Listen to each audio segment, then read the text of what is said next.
In the theory of art, you don't find the explanation of that.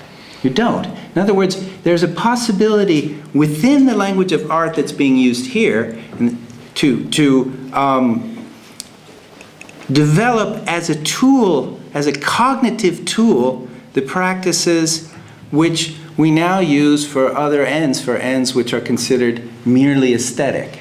And I think developing that possibility would be to develop a virtuality, a potential of the languages of art that came into being back in the late 1960s at the same time as the contemporary financial system started to take form. And so I think we really have a reason and a chance here, a chance to do something that's been building up for a long time, which is a shift in the orientation of art, the creation of art as an experimental field in which not only is our value and its sources and its finalities explored, but also the ways in which value crystallizes in society are represented, opened up to the analytic apprehension, and also opened up to sensuous experience, and explored and debated collectively. This has been the center of my activity, not just concerning finance, but concerning contemporary capitalism for the last 15 years, and I believe we've seen important transformation in art over that time, in many ways under the pressure of necessity, and it is a transformation that has not gone far enough, and I think that also is very, very clear. I mean, we don't have enough spaces in the world where people are able to even apprehend, even grasp, even be able to imagine how we are actually being governed. We are not able to open up this black box. And until we are able to do so, there's no reason to think that anything will change, because under what real pressure would that change? So I think that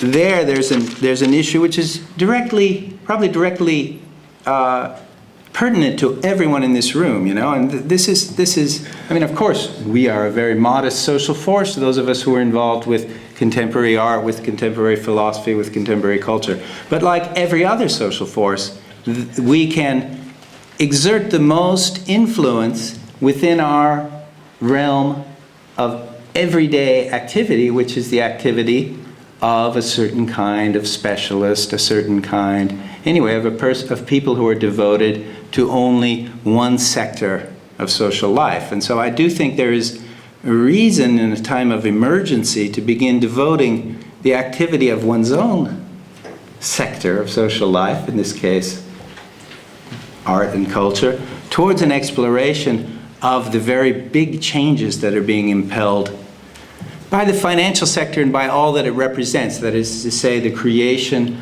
of a global communicational space where advantage accrues to those who have the most money and literally the fastest computers. So, if you think about it for a while, and you think what it must be like for a trader to sit in front of a bank of screens like that, just try to imagine that on each of the large screens you have rows, you have columns with names and numbers that represent prices. Then on another screen, another column, and another screen, another column or set of columns. And your job is to make relations between a number appearing here, or perhaps it's here, or perhaps it's moving down the screen, and when you see it, it's here, and another number here. And then when you make that, you can grab your keyboard, or potentially your phone, or potentially you can launch a computer algorithm, and the connection between those numbers will produce what it is that interests you. It will produce the moment of a profit. It will give your nervous system the very feeling that you see on the figure that appears as you enter the space of the exhibition. That is to say, the figure of the player of a first-person shooter game. You will experience, in the connection between those two numbers, you will experience more or less the moment of the kill, which, as anyone who plays a video game knows, is a moment of jouissance. It's a moment of satisfaction. It's what you're in it for. You might experience it over and over and over again during the course of the day, but in all that, each time that you do it, each time that they do it, what's being done, what's being carried out is this activity of self-perception.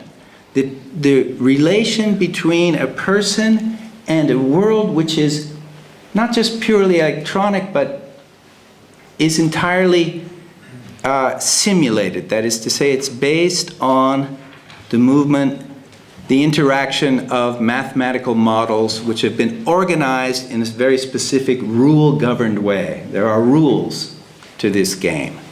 And the one who plays the game, in this case the trader, is at once following the rules and succeeding according to those rules, or bending the rules and potentially succeeding even more. And it's of the essence of games that one both follows the rules and bends the rules. But to get more precise about it, you have to look further than that, because it's pretty clear that finance, like a lot of games, is not just a game. It's an activity that has its own rules, that structures its own space, that creates its own world, a participatory world, a world with which you interact, and at the same time exists in a very close and a very closely monitored relation to another world. And this world is usually called reality, although maybe that's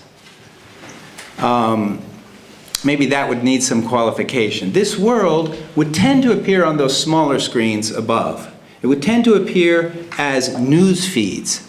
It would come definitely from companies like Reuters or Bloomberg. It would come from newspapers like the Financial Times. It would come from other specialized news sources, and of course you can dial anything into those screens if it interests you. And there's a very sharp interest in the financial markets for what's happening in the world, especially the world of industrial development, the world of transport and communication, since any big storm, earthquake, or anything like that is of immediate significance for people who are involved in the financial markets. And then finally, the world of consumption, the trends, the statistical activity of vast numbers of people in which all of us are at once present and absent. We're only present as the subsumption of ourselves into great statistical trends and curves. So that reflection of a world which is not inherent to the financial, which is not part of the financial simulation, but which is rather the dimension of what you might call the real, constantly pierces through. And there's a kind of back and forth movement between the properly financial world, the world of a complex representation, which is not static but rather dynamic and is being played as a competitive game, and then the world in which people live and die, in which things are built and wear away, in which political organizations come together and fall apart. And the reason that this exhibition is so interesting is that the exhibition is modeling that relation for us. So that after we walk through, if we begin, say, with the idea that this is a game, so we begin by looking at the first-person shooter, we began perhaps by recalling what it's like to play such a game, an electronic game. If you look, it's very interesting that the guy has a red dot right here on his chin, on a strange thing, a zit, an adolescent pimple. Another human being who's growing up into this symbolic system. So you start there, you walk past this kind of structural analysis of the architecture of the screens, and then as you turn the corner, you're confronted with the consequences of financial activity. And this is how Beate and Oliver and I met, because we both